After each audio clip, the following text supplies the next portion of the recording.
पुंडलिक वरदाहारी विठ्ठल श्री ज्ञानदेव तुकाराम गोपाल कृष्ण महाराज की जय.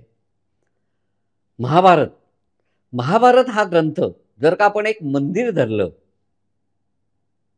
तर त्यातली एक बाजू भगवान श्रीकृष्ण असेल, दुसरी बाजू पितामह भीष्म असतील, तिसरी बाजू युधिष्ठिर धर्म असेल आणि चौथी बाजू हा साक्षात धर्म म्हणजे विदुर.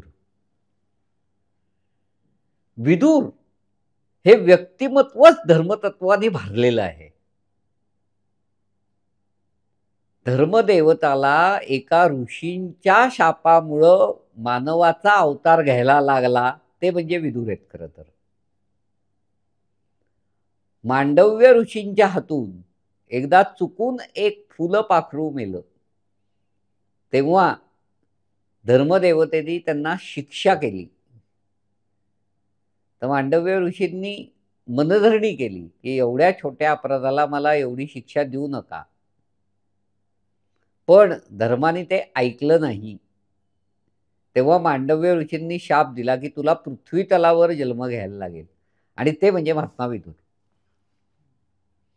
महात्मा विदुर हे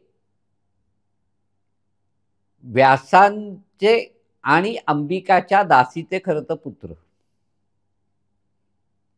कारण धृतराष्ट्राला मातृदोषामुळे अंधत्व आलं, पंडूला मातृदोषामुळे शारीरिक व्याधी उत्पन्न झाल्या, पण विदुर हे माता आणि पित्यांचे चांगले गुण घेऊनच जन्माला आले.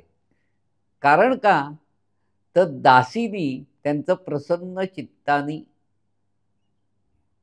त्यांना वेलकम केलं असं म्हणू आपण. तर व्यासांची बुद्धिमत्ता आणि दासीचं प्रसन्न चित्त हे गुण त्या विदुरांच्यात आले. त्यामुळे विदुर हे ज्ञानी होते, निर्दोष होते आणि व्यवहार कुशलही होते. आणि हे गुण पितामह भीष्मांना चांगले माहिती होते.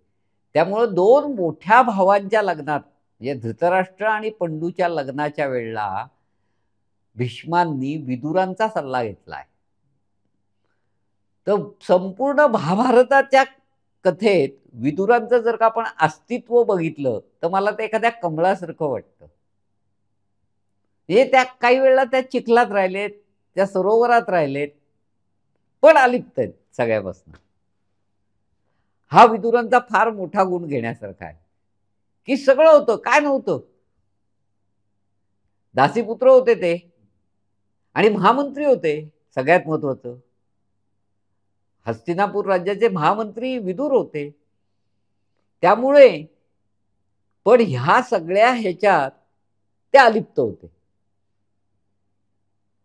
जेव्हा कुंती पांडवांना घेऊन हस्तिनापुरात आली तेव्हा धृतराष्ट्राला खरं तर ते नको होतं, पण जगलाजे खातर त्यांनी त्यांचं स्वागत केलं. त्यामुळे एक प्रकारचं पांडवांबद्दल ममत्व त्यांना होतं. दुर्योधनाचा जन्म झाला तेव्हा त्याचा त्याग करा हा सल्ला खरं विदुरांनी धृतराष्ट्राला त्यावेळेलाच दिला होता. तेव्हा त्यांनी एक त्याला वचनही ऐकवलं होतं. कुटुंबासाठी व्यक्तीचा, गावासाठी कुटुंबाचा, देशासाठी गावाचा आणि परमात्म्यासाठी आत्म्याचाही त्याग करावा. हे धृतराष्ट्राने ऐकलं नाही. आणि पांडवांचं ममत्व त्यांना एवढं होतं, नाही तर महाभारताची कथाच पुढे गेली नसती. आदी पर्वात लाक्षागृहात जेव्हा पांडवांना विदुरांनी वाचवलं, ते जर का वाचवलं नसतं तर पुढचं महाभारत घडलंच नसतं. त्यामुळं कथेला पुढं न्यायची जबाबदारी सुद्धा खरं तर विदुरांनी केली माझ्या मते. कारण ते वाचवलंच नसतं तर महाभारत आधी पर्वातच संपला असतो, पुढं काही घडलंच नसतं ना. असे हे महात्मा विदुर आहेत खरं तर. प्रत्येक वेळेला अलिप्त राहून योग्य ते सल्ले धृतराष्ट्राला दिलेले आहेत, भीष्मांना दिलेले आहेत.